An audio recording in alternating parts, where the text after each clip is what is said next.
Assalamualaikum warahmatullahi wabarakatuh. Di sini saya Andi Nugroho, mahasiswa Teknik Mesin Universitas Djana Badra Yogyakarta, angkatan 2019, NIM 193-250, akan mencoba mempresentasikan sebuah proposal, yaitu proposal saya, yaitu perancangan mesin pengolah dan pemilah sampah.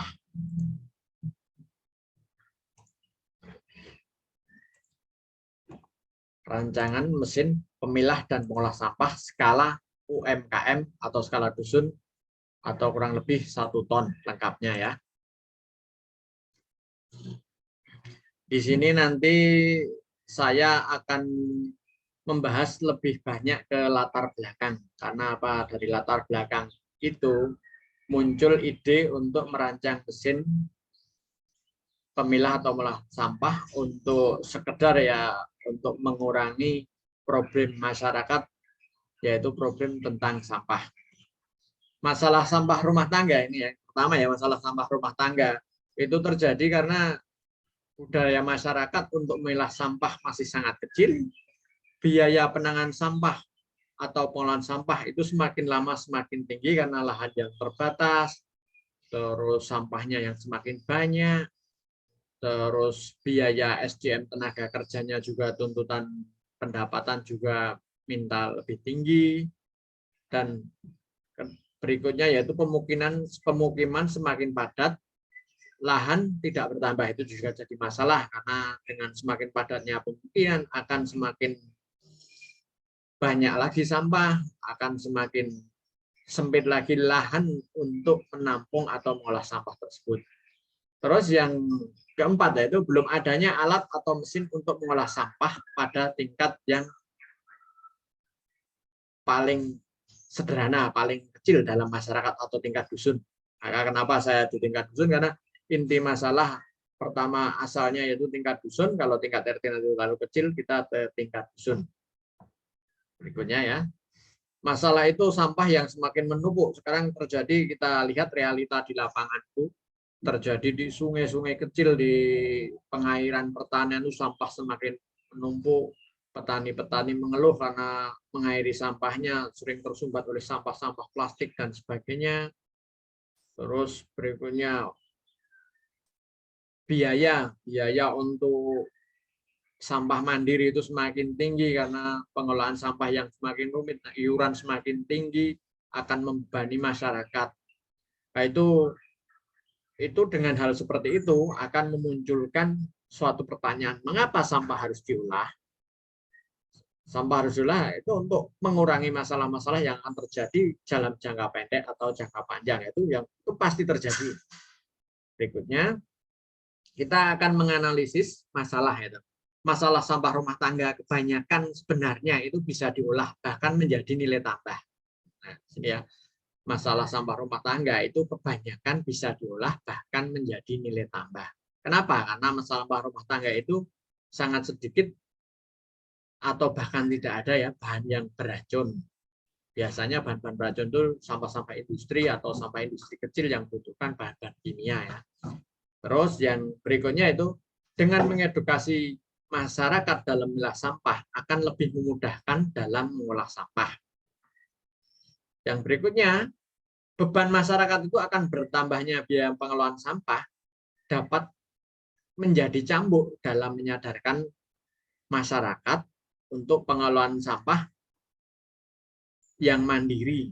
Kenapa? Karena selama ini restribusi sampah itu tidak mungkin akan semakin turun, pasti akan semakin naik dengan rumitnya pengelolaan sampah dan semakin kecilnya penampungan sampah itu pasti itu. Jadi nanti kalau semakin naik, masyarakat akan semakin terbebani. Dengan begitu mereka akan mengeluh dan keluhan itu menjadi cambuk.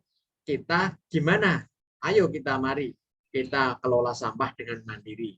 Dan yang berikutnya itu fakta lingkungan semakin padat dan realitas lahan tidak mungkin ditambah, menjadi sebab mutlak akan pengelolaan sampah yang lebih baik. Itu wajib ya, karena kita akan mendapatkan masalah yang semakin menumpuk kalau tidak tertangani.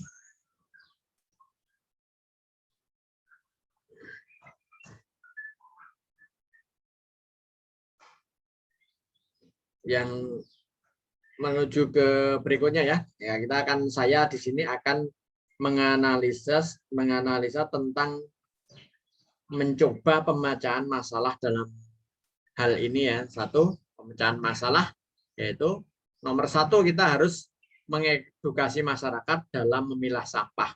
Jadi sampah-sampah itu dalam tingkat RT, tingkat kampung itu nanti kita pilah-pilah, kita berikan penyuluhan-penyuluhan tingkat RT untuk memilah sampah. Tujuannya nanti proses berikutnya itu akan memudahkan dalam mengolah atau memproses pada proses berikutnya. Yang kedua, dengan mengolah sampah secara mandiri akan mengurangi beban biaya masyarakat dan mengurangi masalah.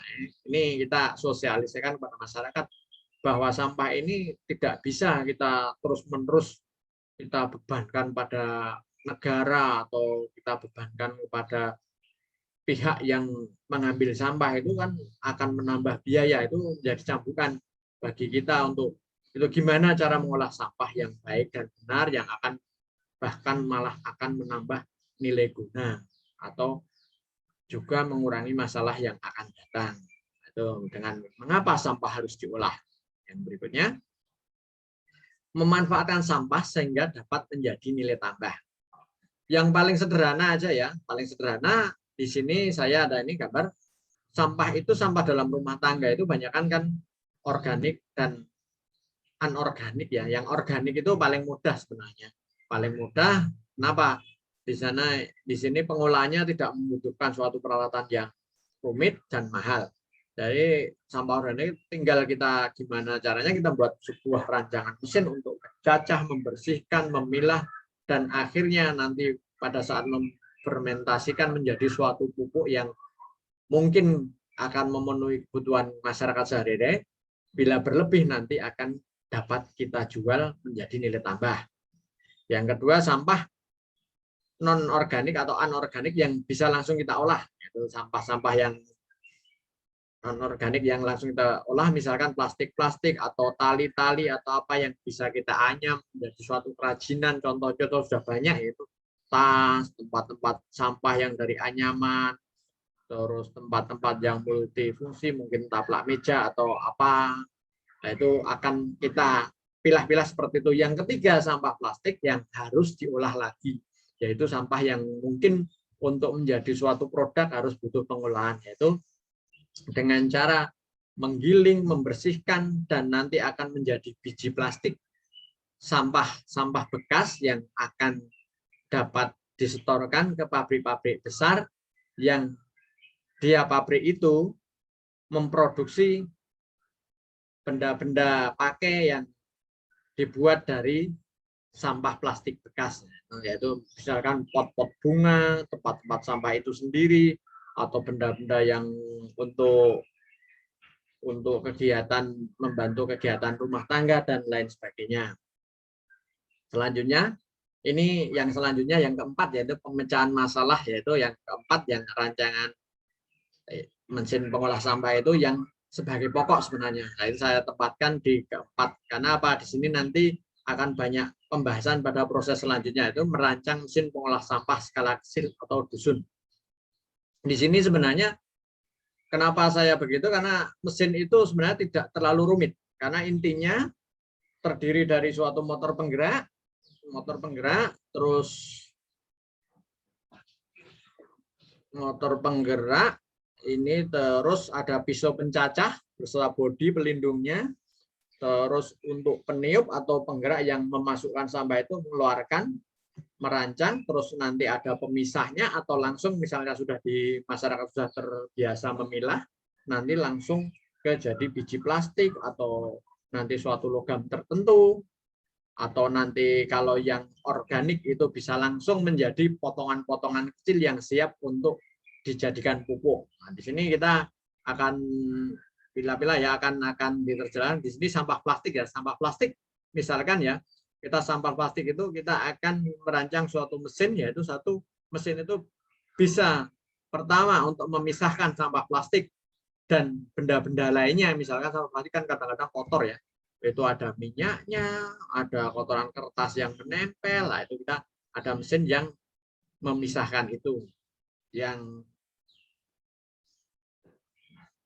berikutnya, setelah memisahkan, kita lakukan penggilingan. Mesin itu harus bisa menggiling sampah itu menjadi suatu yang lebih kecil yang bisa untuk diolah ke berikutnya. Terus ke pencucian, berikutnya pengeringan, dan berikutnya pembuatan biji plastik yang itu nanti setelah keluar dari mesin itu sudah berusia biji plastik yang akan kita setorkan atau intinya dibutuhkan pabrik-pabrik, bisa kita jual ke pabrik-pabrik yang pengolah berikutnya untuk mencetak suatu benda yang bermanfaat bagi masyarakat. Terus kalau kita sampah organik juga tidak terlalu rumit. Sampah organik, misalnya kita sampah organik, kita lakukan pemisahan dengan sampah non-organik di suatu mesin, terus ada penggilingan, pencucian, pengeringan, terus akhirnya sama. Pada saat akhir kita misalkan sampah organik itu kita lakukan fermentasi sudah terjadi, kita kumpulkan, kita kemas, nanti kita buatkan juga mesin pengemasan, nanti pada akhirnya akan jadi suatu pupuk yang sangat berguna bagi masyarakat. Nanti misalkan berguna itu masih tersisa, nanti kita jual. Karena selama ini realita di masyarakat itu sangat membutuhkan untuk tanaman-tanaman hias, tanaman-tanaman sahur, dan sebagainya. Demikian presentasi yang saya lakukan. Semoga bermanfaat. Ada kurang lebihnya, nanti kritik dan saran akan saya terima dengan senang hati. Dan akhirul kalam, wassalamualaikum warahmatullahi wabarakatuh.